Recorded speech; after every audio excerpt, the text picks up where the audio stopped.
Hey besties, it's Sarah. Welcome back to my channel. Today we're starting a Christmas romance reading vlog. I mentioned this in a recent video, but something I'm trying to do this year is get more into Christmas. I typically am a spooky Halloween bitch, but this year I thought, why not make the cheer go on longer by getting into Christmas, because I feel like people who are into Christmas are quite happy. Now don't get me wrong, I love presents. I am really into giving and receiving gifts. That's my favorite thing about December. But as far as the just general Christmas spirit, that's never really been my thing. I don't really care about decorations.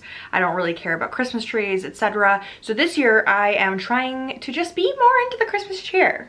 So I thought, what better way than to get into it than to read cheesy holiday romance. I also think that this video will double as a great way for you guys to find Christmas romances to read this holiday season. So if I like a book, maybe you can pick it up. If I don't like a book, you can still pick it up if you think you'd like it. But if you trust my opinions, maybe I can just vet them all for you. And so we can know which of these is a sleigh and which of these bring out the Grinch in us. Like which ones make us want to not be in the mood for Christmas. Also, I don't know if you noticed, I did buy this headband at Five Below just for this video because I thought it was funny that it says ho ho ho and then we're reading smutty Christmas romance. So ho ho ho, get it? Okay besties, the first Christmas romance that I've decided to pick up is Lovelight Farms by B.K. Borson. And this book is so cute. Oh my god, I am almost done with it.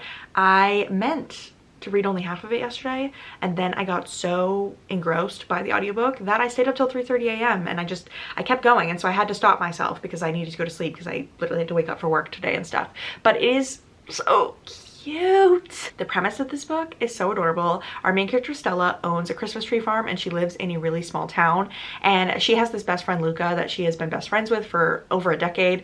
And the way that they met is that his mother had moved to this small town. He was helping her move in and they ran into each other in the town, and she was really sad because her mother had recently died, and so because of that he saw her sadness and they struck up a friendship. And so they've just been like beyond close for this past decade, but they have never dated. Stella kind of has like some abandonment issues. She doesn't really open up to people. At the start of the book we discover that the Christmas tree farm is not doing well financially, and so she just is the kind of character who takes a lot and puts it on herself and doesn't really like to ask for help.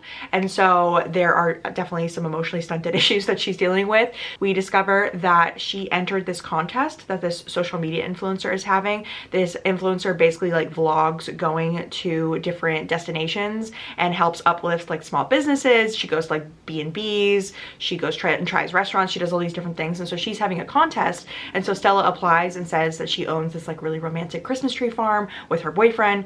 Catch being she doesn't have a boyfriend, but because of her really cute and romantic story, the influencer agrees to come to her farm for the Christmas season. But the issue is that she doesn't have a boyfriend, so she needs to do some fake dating action. So she asks Luca to pose as her boyfriend, and obviously with them having this really deeply emotional, long, decade-long friendship, it makes sense that they are going to start having feelings for each other and different things are going to start flying. This is definitely one of those stories where it's very obvious that the guy has always liked the girl, but because of her own like emotional issues, she's never been able to accept it or acknowledge it. And so there's just so much chemistry between these two characters. Like I am literally screaming. Like there was like one steamy scene that I read last night where I was like it was so good. I love friends to lovers. That is one of my favorite tropes. I feel like people sleep on that trope. I've seen people say they don't like it. I don't understand, because for me, as long as you can give me enough backstory to understand why they're such close friends, like give me a few anecdotes here and there, I can get on board and understand their connection up to this point. And I love when characters already know each other, so the reasons for falling in love or wanting to, you know, get physical together makes so much sense because they just have this deep friendship connection that they've had for so many years. I don't really expect a lot from the writing style when I read contemporary romance because I find that a lot of romance authors don't use the best prose, but Miss Borson is really coming through. I'm really enjoying it. So yeah, I feel like if you like Emily Henry, you might like this book. I specifically have been thinking of people who meet on vacation a lot when reading this. It's not as good as Emily Henry, but it's still like up there. Like I am feeling very strongly that I'm going to be giving this book at least 4.5 stars. Like I'm really loving it. So I will check in later when I finish more of the book. I don't know why I'm talking with my hands so much. I feel like I talk with my hands a lot in every video, but sometimes I'll be editing and I'll be like, what is going on, girl? You're gonna take someone out with those hands. So literally I was like trying to stop and then I literally went whatever. Oh, I did it again. My hands have hands. So I finished Lovelight Farms and I absolutely loved it. I just really enjoy a friends to lovers romance. It was really sweet. I really liked the writing style. I really look forward to reading more by BK Borison. I think that's her name. So all in all, we're going to classify this as a sleigh. So then I moved on and I read The Mistletoe Motive by Chloe Leese. I think that's her name. It is a Christmas novella and it was cute. I have a thing with novellas where I really struggle to connect because I want the book to be longer, and this is definitely one of the best novellas that I read, but it still was just missing some stuff and the pacing was a bit fast, so I'm going to be giving it 3 stars. The premise of The Mistletoe Motive is essentially that we have our main character and she is a bookseller that works at a brick and mortar bookstore that is on the brink of going out of business, and so she has a co-manager that works with her that she has a rivalry with. A lot of people compare this to The Hating Game meets You've Got Mail, and I would definitely say there's a little bit of a pen pal aspect in it as well, and overall I liked it. There was really good autism and diabetes rep, so that was really cool, but overall I think the pacing and some of the stuff like in the sex scenes, like I didn't really love. There's also a part where they declare their love for one another, but it's been like 30 seconds, so I didn't really love all of that. Felt a little insta-lovey, especially because the main character is meant to be demisexual, and of course she's built up a connection to the guy over the year of working with him, but they have been rivals up to this point, so I'm very surprised that she would so quickly say I love you to him. But overall it was cute, it was festive, and I think I'm gonna give it 3 stars. It's kind of middle of the road. I don't know if it's quite a sleigh, but it's not really a Grinch either, so I don't really know what that middle way is. I'll have to think on what 3 stars land as, but those are my thoughts on the crystal me.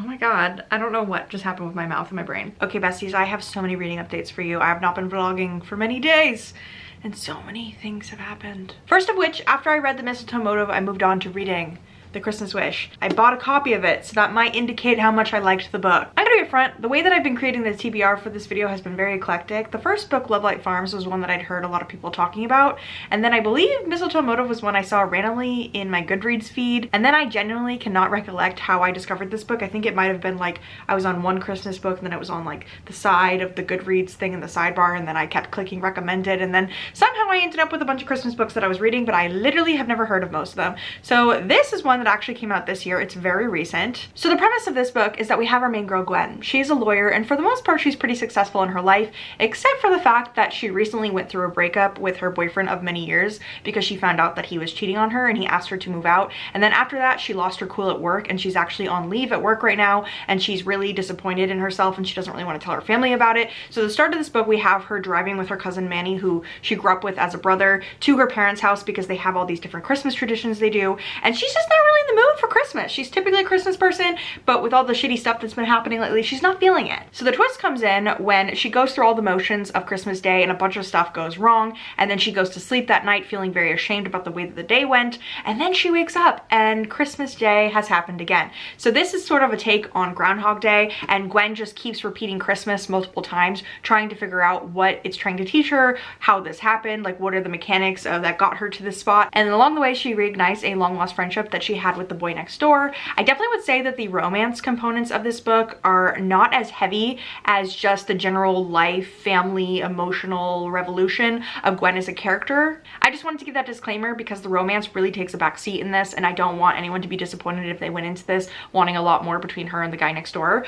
but it's still cute. Everything that happens between them, very cute. This book is laugh out loud funny. I do not say that lightly. I don't laugh very often when I'm reading books, but I was giggling while I was reading this. I loved it so much. Like, this is absolutely a 5-star read for me. This is being rated a slay. Like, get me into the Christmas spirit, why don't you? She literally repeats Christmas like 10 times. Something that's interesting about this book is that there were a lot of pop culture references, and I typically do not like that, but I really enjoyed it in this book. I feel like I got every single reference and it really made me laugh, and I typically think that pop culture references are very cringy, especially in contemporary romance, but I was just loving it so much in this. I think what helped is that this book is British, and so the main character is just very, very British in the way she thinks and speaks, and so if you like British humor at all, I feel like you might like this.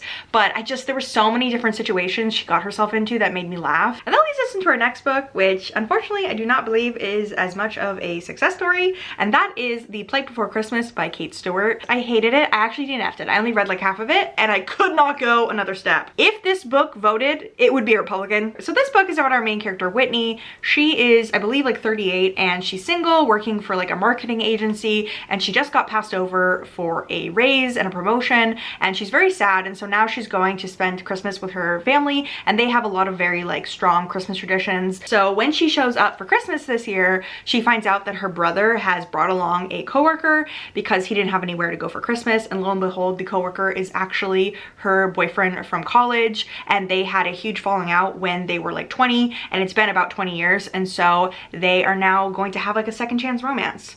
The premise overall is not bad. Like, that sounds like an okay book, right? The issue was the writing. It's very clear to me that Kate Stewart has very specific ideas about gender roles and what men and women should be doing. It actually got to the point where I took the audiobook and I made my boyfriend listen to it because I just wasn't really feeling right about this one scene. So essentially in this scene, we have Whitney giving her sister Serena some advice on how to zhuzh up her marriage because they have sort of fallen out of like having sex and being close emotionally.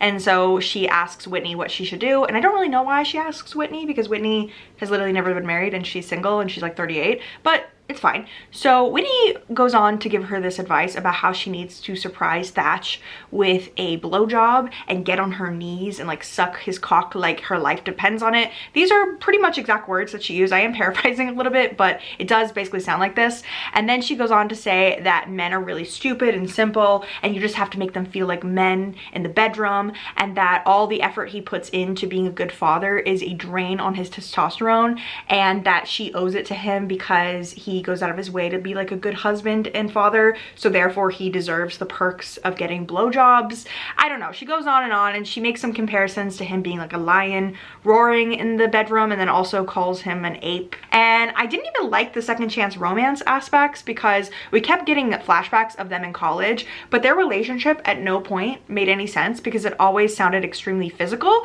Like every time Eli is thinking about Whitney, he's thinking about what she was like sexually when she was 20 years old. All of that just sort of came together in a way that made me want to DNF this book. I wasn't really enjoying it at all, and if I had finished it, I probably would have given it 1 star. And I thought, why keep reading when this isn't really bringing me Christmas joy? If anything, it's bringing the Christmas spirit we were trying to build up all the way down, like just way down. And then to top it all off, I brought up this book to Riley because we were texting, and I was like, I feel really weird about this book. It's giving me weird Republican vibes, and I don't know why. And she asked me who the author was, and I told her, and she was like, oh, that author has actually gotten in trouble before for using a slur in one of her other romance books. So I proceeded to look her up on Reddit and see what people were saying about her. And unfortunately, there are a lot of examples of her in other books that she's written where she takes POC characters and she like writes them really poorly. And there's this one book she has called Drive, where apparently she used a slur against one of the POC characters. So I was like, perhaps I was right. I knew I smelt a conservative. So unfortunately, I am going to have to rate The Plight Before Christmas as a Grinch rating. That book is getting cold for Christmas. I do not like that book. Fuck that book. So the next book that I started, keyword being started, is The Holiday Trap by Roan Parrish. And I had much higher hopes for this book because this book is queer and it has a lot of diversity in it. And I was looking forward to that kind of Christmas romance. So in this book, we have 2 characters. We have a girl named Greta and a guy, I cannot remember his name, but we're just gonna call him a guy. So anyway, they're both having not a great time, and it's the holiday season. Greta is actually Jewish, so she celebrates Hanukkah, but I believe that the guy celebrates Christmas.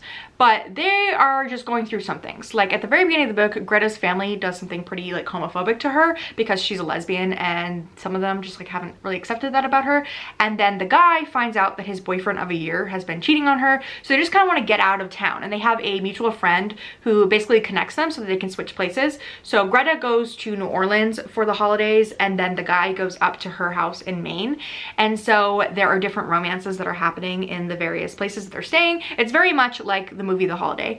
And I'm so sorry, I don't like this book. I really wanted to like it because, like I said, it was a queer romance, and I'm not vibing with it. I was reading it yesterday and I had to just finally accept that I didn't like it. I feel like for me, the representation is not really making up for the fact that I feel like the pacing and the writing are just really bad. Like, I've never read anything by Ron Parrish, so I don't know if this is typically what their books are like, but I was not enjoying this at all. The writing was extremely cheesy and I just wasn't really connecting to either of the romances. I think because I had to follow two different characters with separate romances and some of them were like kind of rushed. I wasn't vibing. So I do unfortunately think I am going to give up on this book and DNF it.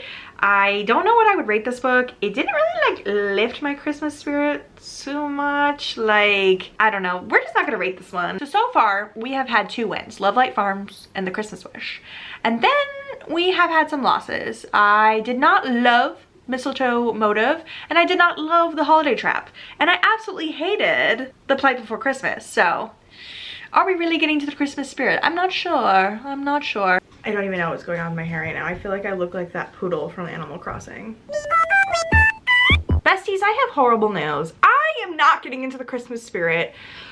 Fail after fail after fail. I tried reading The Holiday Trap and I didn't really like it. Then I thought, why not move on to Merry Little Meet Cute by Sarah Simone and Julie Murphy, and I hate it. I tried to blame myself for a while for disliking it, but realistically it's just not my kind of book and I hate it so much. It was boring and it was just so overly sexual. The whole thing is about sex from page 1 to page 400 and something. It's all about sex. For those of you who don't know, if you haven't heard the buzz about this book, basically it's about this girl who is a porn star and she accidentally gets cast in a Hallmark type movie for Christmas, and her co-star is this guy that was in a boy band when he was a teenager and he was her celebrity crush.